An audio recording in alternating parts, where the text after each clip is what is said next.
और YouTube channel नमस्ते राधे राधे।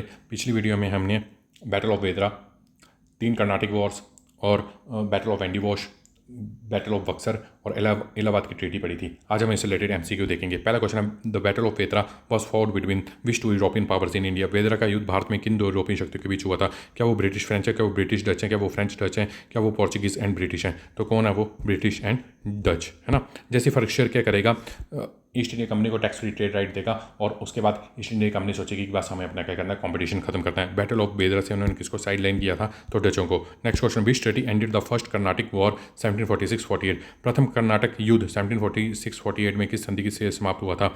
तो कौन सी संधि समाप्त हुआ था? Treaty of Pondicherry, treaty of Paris, treaty of Aix-la-Chapelle या ट्रीटी ऑफ मद्रास?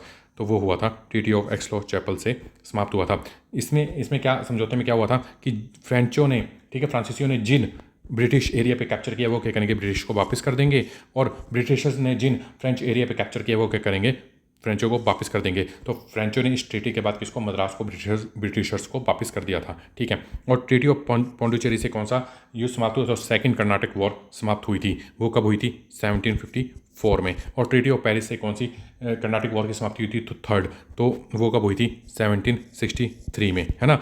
और ट्रीटी ऑफ पेरिस से क्या हुआ था? जो फ्रांसीसी थे वो अपनी सैन्य शक्ति का भारत में नहीं रख सकते, है ना, यानी कि मिलिट्री नहीं रख सकते, वो भारत में ट्रेड कर सकते हैं, कोई दिक्कत वाली बात नहीं है। During the second Carnatic war Muzaffar जंग, ठीक है, ये कौन था? ये था हैदराबाद का निज़ाम। और चंदा साहिब कौन था? ये था कर्नाटक का नवाब, ठीक है। Were backed by the which European power. द्वितीय कर्नाटक के युद्ध के दौरान मुजफ्फर जंग और चंदा साहिब को किस यूरोपीय शक्ति का समर्थन प्राप्त हुआ था? क्या वो ब्रिटिश थे, क्या वो फ्रेंच थे, क्या वो पोर्चुगीज थे, क्या वो डैनिश थे? तो कौन थे वो थे फ्रेंचों ने क्या दिया था?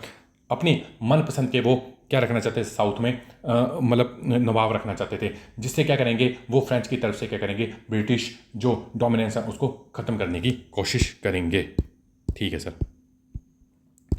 Who was the primary immediate cause of the third Carnatic war in India. Bharat में तृतीय कर्नाटक युद्ध का प्राथमिक तत्कालीन कारण क्या था? The Australian war of succession, the outbreak of 7 wars in Europe, dispute over the throne of Bengal या डुप्ले को फांसी देना। तो क्या था?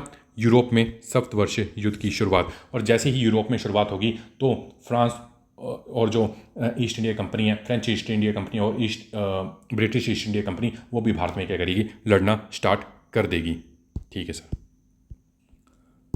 Who led the British forces to victory against the French in the decisive battle of Wandiwash. Wandiwash के निर्णायक युद्ध में फ्रांसीसियों के खिलाफ ब्रिटिश सेना का नेतृत्व किसने किया था और जीत दिलवाई थी? क्या वो रॉबर्ट क्लाइव है, क्या वो हेक्टर मोनरो है, क्या वो सर आर्कूट है, क्या वो वारन हेस्टिंग है? तो कौन था वो? सर आर्कूट, है ना। ये किसकी तरफ से लड़ा था? ये लड़ा था ब्रिटिशर्स की तरफ से, है ना। और इसने क्या की थी? फ्रेंच जो मिलिट्री थी उसकी कमर तोड़ दी थी, है ना। और फिर क्या मजबूरन उनको क्या करनी पड़ी? ट्रीटी ऑफ पेरिस करनी पड़ी। Who was the French commander defeated at the battle of Wandiwash. Wandiwash के युद्ध में पराजित होने वाला फ्रांसीसी, या फ्रांसीसी पूछा, पहले ब्रिटिश पूछा था, फ्रांसीसी पूछा है। क्या काउंट दी लेले, जोसेफ फ्रांसिस्को डुप्लिक्स, चार्ल्स दी बिजी या फिर जीन बैपिस्टे कॉलबेट? तो कौन था वो? काउंट दी लेली, है ना। किसकी तरफ से लड़ा था ये लड़ा था फ्रेंच की तरफ से, है ना। ठीक है सर, इतनी बात तो हमें पता चल दी। और ये इस युद्ध में बुरी तरह से हारा था और फ्रांस की जो सैन्य शक्ति थी वो खत्म हो गई थी।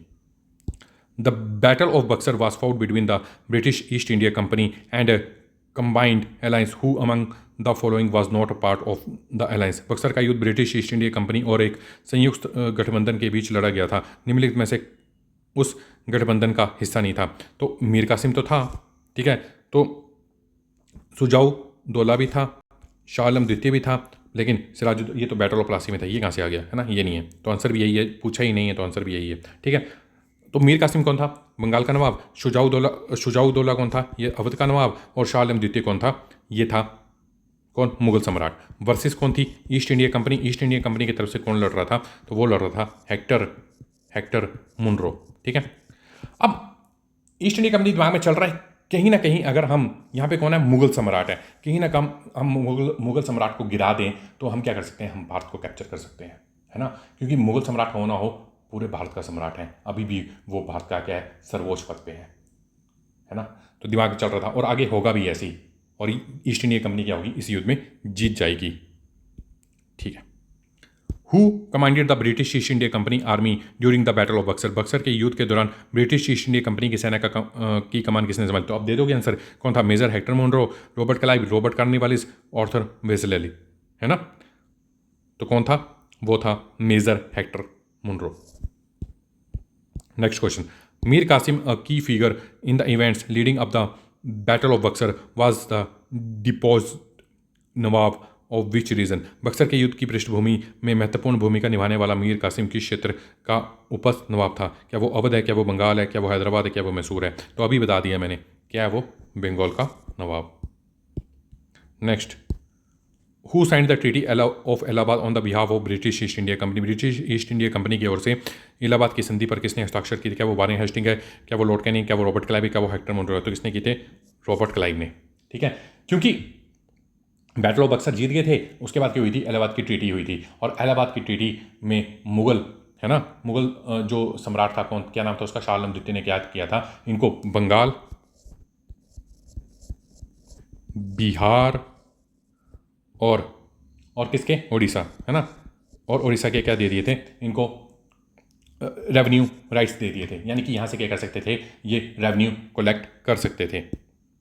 ठीक है सर, तो यानी कि अब ये जो बाहर से पैसा ला रहे थे भारतीय वस्तुएं लेने के लिए, अब ये बाहर से नहीं लेके आएंगे, यानी कि ब्रिटिश से कोई पैसा नहीं लेके आएंगे। अब ये भारत के पैसे को क्या करेंगे? भारत में यूज़ करेंगे, और वस्तुएं भी कहाँ जाएंगी? बाहर जाएंगी। What critical administrative right did the treaty of Allahabad grant to the East India Company over Bengal, Bihar and Orissa? है ना, तो इलाहाबाद की संधि ने ईस्ट इंडिया कंपनी को बंगाल, बिहार, उड़ीसा पर कौन सा महत्वपूर्ण प्रशासनिक अधिकार प्रदान किया? क्या वो निजामन राइट थी, क्या वो दीवानी राइट थी, क्या वो सुप्रीम मिलिट्री कमांड थी, क्या वो right to crown the next Mughal emperor था? तो क्या थे वो थे दीवानी राइट्स। ठीक है, under the treaty of Allahabad which two districts were detached from Awadh and handed off to the Mughal emperor Shah Alam द्वितीय? पटना गया, कोरा इलाहाबाद, लखनऊ फैजाबाद, बनारस गाजीपुर। तो इसका आंसर आप मुझे कमेंट बॉक्स में दोगे। Thank you very much.